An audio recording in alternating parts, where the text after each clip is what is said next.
Iran সামরিক সংঘাত বৃদ্ধি, মধ্যপ্রাচ্যে পূর্ণাঙ্গ যুদ্ধের আশঙ্কা ও বৈশ্বিক প্রভাব। বন্ধুগণ, ওয়াশিংটন ও তেহরানের মধ্যে চলমান উত্তেজনা এখন এক চূড়ান্ত সামরিক সংঘাতের মুখে দাঁড়িয়েছে।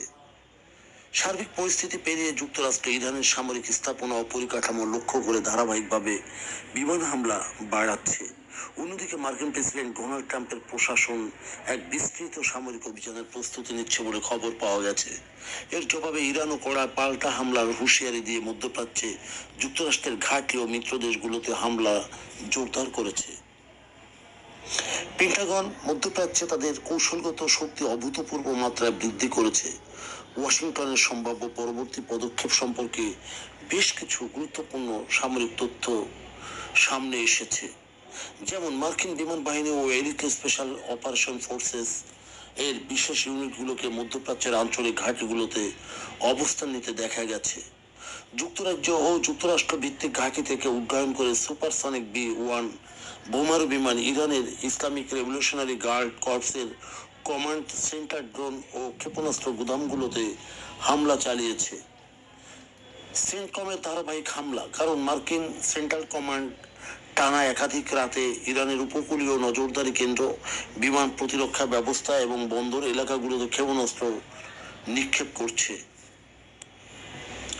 জার্মানির মার্কিন সামরিক হাসপাতালে বিপুল সংখ্যক ট্রমা ও কমব্যাট মেডিকেল বিশেষজ্ঞ পাঠানো হয়েছে, যা সম্ভাব্য বড় ধরনের সামরিক অভিযানের পূর্ব প্রস্তুতির নির্দেশ করে। যুক্তরাষ্ট্রের অব্যাহত বিমান হামলার মুখে তেহরান তাদের সামরিক নীতি স্পষ্ট করেছে। যে কোনো নতুন আগ্রাসনের জবাব দিতে তারা দ্বিগুণ শক্তিতে দেবে। আমেরিকান হামলার মুখে কূটনৈতিক প্রক্রিয়ার আর কোনো কার্যকারিতা অবশিষ্ট নেই। হরমুজ প্রণালী ও আমাদের জনসীমায় যে কোনো হস্তক্ষেপের পরিণতি হবে ভয়াবহ, এ কথা বলেছে ইরানের পররাষ্ট্র মন্ত্রণালয় থেকে এক প্রেস ব্রিফিংয়ে। হরমুজ প্রণালী ও পারস্য উপসাগরের নিরাপত্তা বিপন্ন হওয়ার জবাবে ইরান, বাহরাইন, কুয়েত ও জর্ডানে অবস্থিত মার্কিন সামরিক আস্তানা ও আকাশ প্রতিরক্ষা রাডারে ড্রোন ও ক্ষেপণাস্ত্র হামলা জোরদার করেছে ইরান। পারস্য উপসাগরে এই সংকীর্ণ নৌপথ, বিশেষ করে হরমুজ প্রণালীকে আটকে দেওয়ার হুমকি দিয়েছে তেহরান, যেখানে কৌশলগত আন্তর্জাতিক তেল পরিবেষ্টিত নৌ চলাচল চরম ঝুঁকিতে পড়েছে। এই সম্ভাব্য সংঘাতের পরিধি কেবল যুক্তরাষ্ট্র ও ইরানের সীমান্তে সীমাবদ্ধ থাকছে না, এটি বৈশ্বিক রাজনীতি ও অর্থনীতিতে ব্যাপকভাবে সংকটের জন্ম দিচ্ছে। যেমন জ্বালানি বাজার সংক্রান্ত, সেখানে হরমুজ প্রণালীতে জাহাজ চলাচল ব্যাহত হওয়ার বিশ্ববাজারে অপরিশোধিত তেলের দাম এবং সাপ্লাই শৃঙ্খলে বড় ধরনের বিপর্যয় দেখা দিচ্ছে।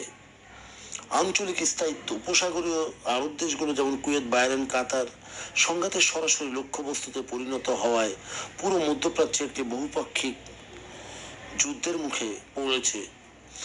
স্থল অভিযানের ঝুঁকি, সামরিক বিশ্লেষকদের মতে বিমান হামলার পর যদি মার্কিন স্থল বাহিনী ইরানের মূল ভূখণ্ড বা দ্বীপ অঞ্চলে পদার্পণ করে, তবে তা হবে এক দীর্ঘস্থায়ী মারাত্মক রক্তক্ষয়ী যুদ্ধের রূপ নেবে।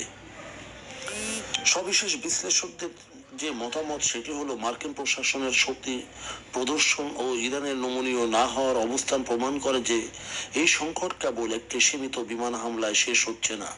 পেন্টাগন দীর্ঘমেয়াদী যুদ্ধের জন্য রসদ ও শক্তি গুটিয়ে আনলেও স্থল যুদ্ধ বা সরাসরি সরকার পতনের মতো উদ্যোগে যাওয়ার ক্ষেত্রে পেন্টাগনের ভেতরেও অস্ত্রের মজুদ ও ক্ষয়ক্ষতি নিয়ে যথেষ্ট উদ্বেগ রয়েছে।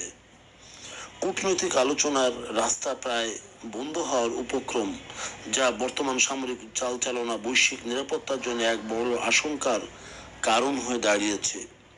মার্কিন সামরিক বাহিনীর সম্ভাব্য বড় ধরনের প্রস্তুতি এবং ইউএস ইরান সামরিক উত্তেজনার সর্বশেষ যে তথ্য উপাত্ত প্রকাশ পায়, তাতে করে একটি বড় ধরনের বা ভয়াবহ যুদ্ধের আশঙ্কার কারণ হয়ে দাঁড়িয়েছে। বন্ধুগণ, যদি আমাদের এই তথ্য গল্প আপনার ভালো লাগে তাহলে লাইক এবং শেয়ার দিন, এবং এখন আজ আমাদের সঙ্গে থাকার জন্য ধন্যবাদ। আমাদের ফলো দিন এবং সাবস্ক্রাইব করুন।